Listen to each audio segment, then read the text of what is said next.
On this episode of Simplifying Constructive Anatomy, we're going to be going over the skeletal structure of the legs and the knee joint and how to simplify it for your drawing use.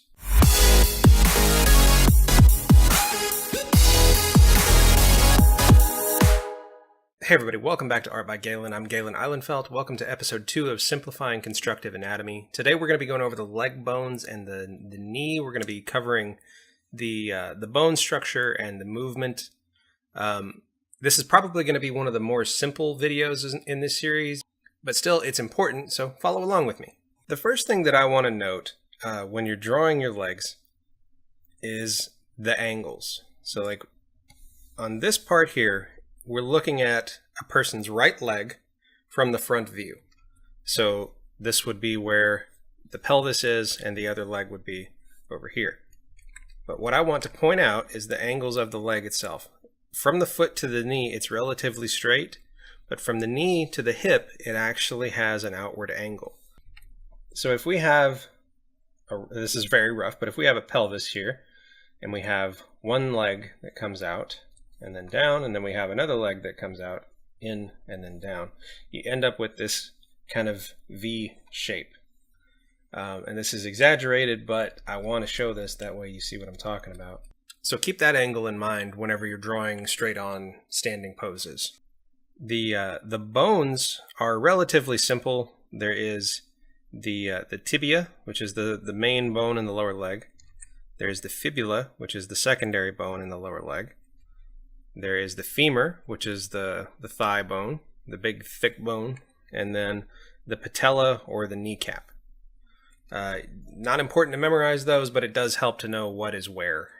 So we've got a front view and a side view, and you'll notice that from the side view it actually is relatively straight. There is a slight angle about like so to it, but not enough for it to be largely noticeable.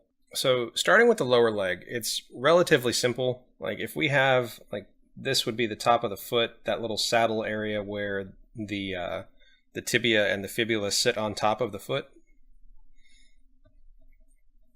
And if you watch my Simplifying Constructive Anatomy video for the bone structure of the foot, you'll know what I'm talking about. If this is the right foot, if the person's facing us and this is the right foot, the tibia will sit right on top of it like so. And it's going to come down on the inside and it's going to have a little bulge and it will come virtually straight up, but it's got its, natural curvature to it. And then this part bulges out a little bit and then comes upward. The fibula comes down a little bit lower than this point. If you'll remember the angle of the ankles, like these are the protrusions that make the ankle. The fibula drops down a little bit lower than the tibia does, the protrusion on it anyhow. And then that comes up and connects to it higher up.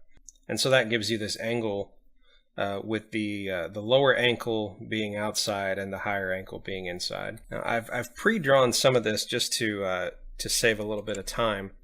But when we're looking at the knee, it gets kind of complicated. We've got some interesting shapes going on here. Probably the big thing to note here is the way that the kneecap sits in front of the bones. Like when this is looking at a front view, and then this one is looking at kind of a semi 3/4 view with a bent leg. But we've got these, I believe, ligaments. There's one ligament that comes down from the front of your thigh muscle onto the kneecap, and it continues down onto your shin. So when we're standing and the tibia and the femur are locked into position, these tendons hold the kneecap directly in front of that joint, protecting it.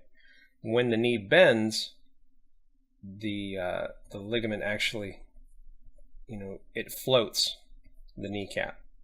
You're going to get a little bit of movement in it depending on, like you'll notice here it sits a little bit lower, closer to the tibia, but with a bent knee it's going to raise up and sort of protect that gap that forms in between those bones. And so the gap is the next part we'll talk about. The ultimate goal of this series is to get it to where we understand the skeletal structure and eventually the muscular structure of the body so that we can better create our figurative art from our minds if we don't have an accurate reference or anything offhand. to help us. And even when you are using references, having an understanding of what lies underneath helps you understand what you're looking at.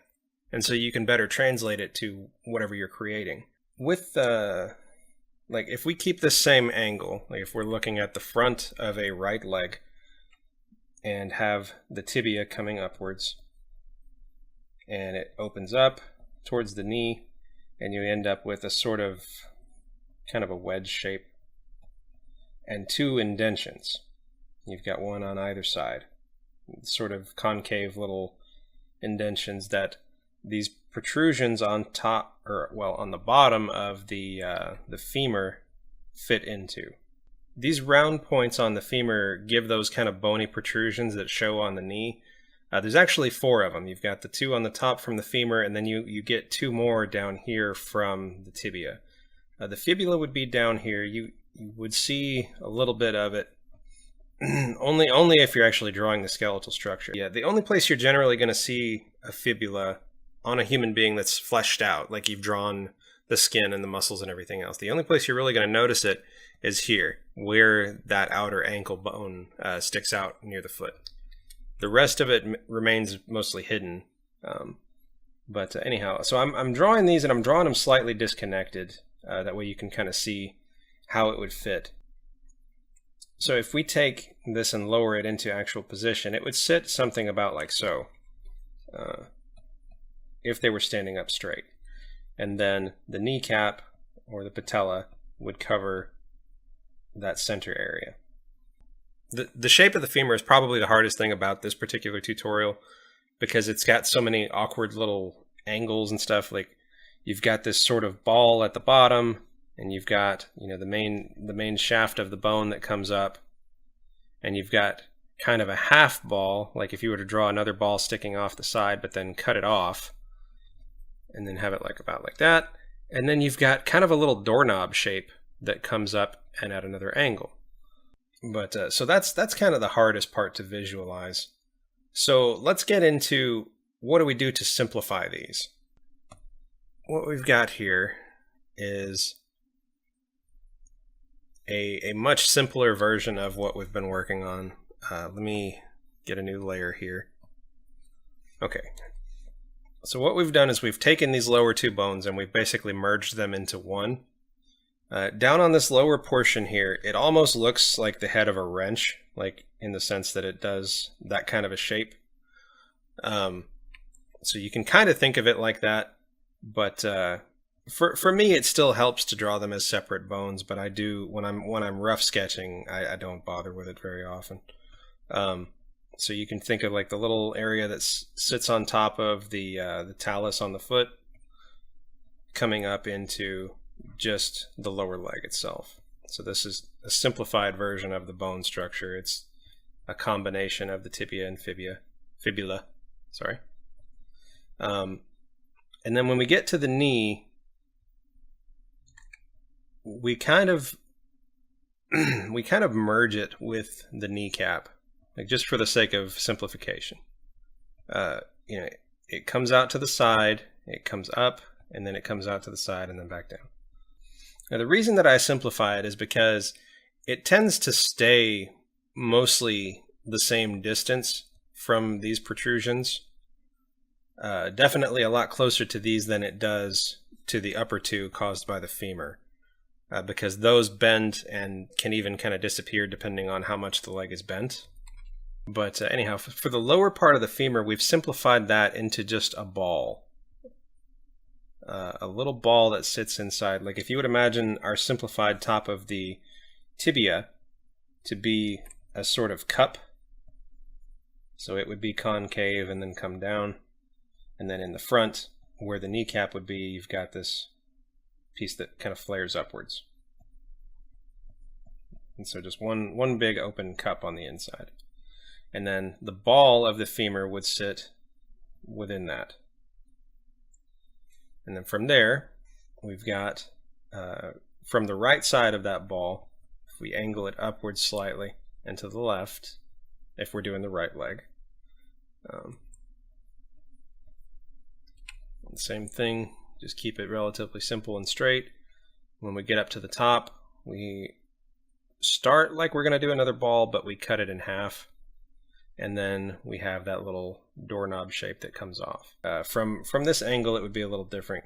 The let me see. The angle of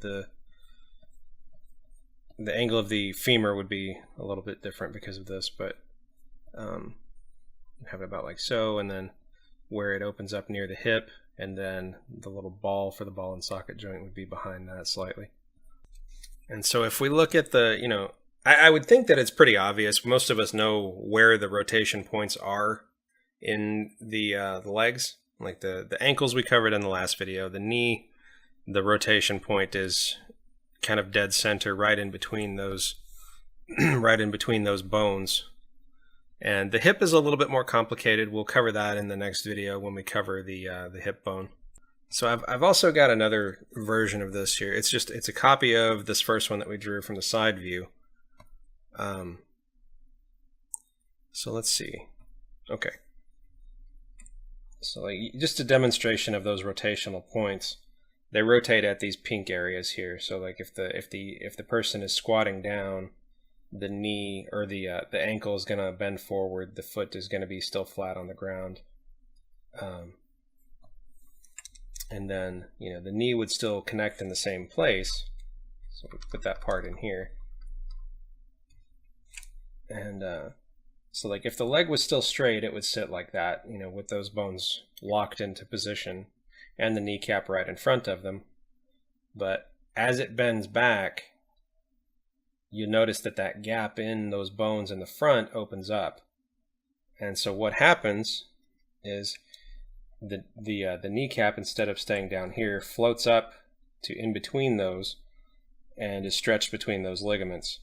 The next tutorial, we're going to cover the pelvis and the connections of the hip joints and how they move. We'll also begin to talk about some of the differences between the male and female skeletal structure. Anyhow, I hope you found this helpful. I hope you have a great day. I hope you didn't find this too boring. Thank you for sticking around to the end if you did. If you're new to my channel and you enjoyed what you saw here today, be sure to hit that subscribe button. That way you can get all of my weekly content that I put out. I do lots of art tutorials and we do art discussion videos as well. If you did like today's content, be sure to hit that like button. If you have any questions or other input, be sure to leave me a comment down below. But anyhow, until next time, keep creating and take care.